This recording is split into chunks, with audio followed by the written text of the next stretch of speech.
Today, nagluto ako ng isang pinaka-comfort food ko. Ang paboritong Ilocano dish, dinengdeng. Simple lang pero aminin mo, minsan yung mga simple, sila yung pinaka nakaka-comfort, di ba? Umuna, binusa ko muna si dilis hanggang sa nag-golden brown. Dahil nga golden brown nga angot, iso ti angot ti balay. Ti angot ti childhood, ti pinagsabong ti pamilya. You know what, before something becomes beautiful, it has to face the heat first. Kaslamit iti biyag, you have to grow fire to shine. After that, nilagay ko na si saluyot, the slippery green na madalas iwasan ng iba. Ngayon ti saluyot, napnot vitamins. Kasla dagiti simple nga tao nga awan reklamo. Ngem agtultuloy lang agtrabaho, agayat agpanuray. Then came the eggplant, si bida ang diningding. Always there, tahimik lang pero consistent. Kahit minsan underrated pero siya yung bumubuo ng lasa.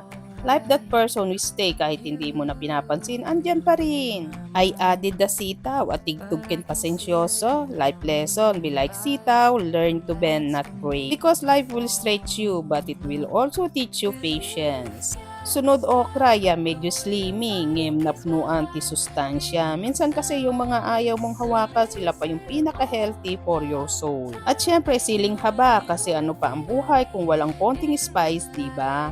Add a little heat para exciting ti biyag, kasla love life mo, kailangan miti konting anghang para agsarding ti alamlam. Habang nagkukumkum ti sabaw, they may started to fill the kitchen. And I swear, ang sarap ng feeling. Kasla angot ti home, ti ayat kenti kinatarnaw nga puso. Then I grilled isdang saba on the side, cause what's dinengdeng with that is perfect partner, diba? Simply yet classy, kasla old school love story, walang arte pero ramdam mo ang sincerity. Siyempre, may burong sili na sausawan.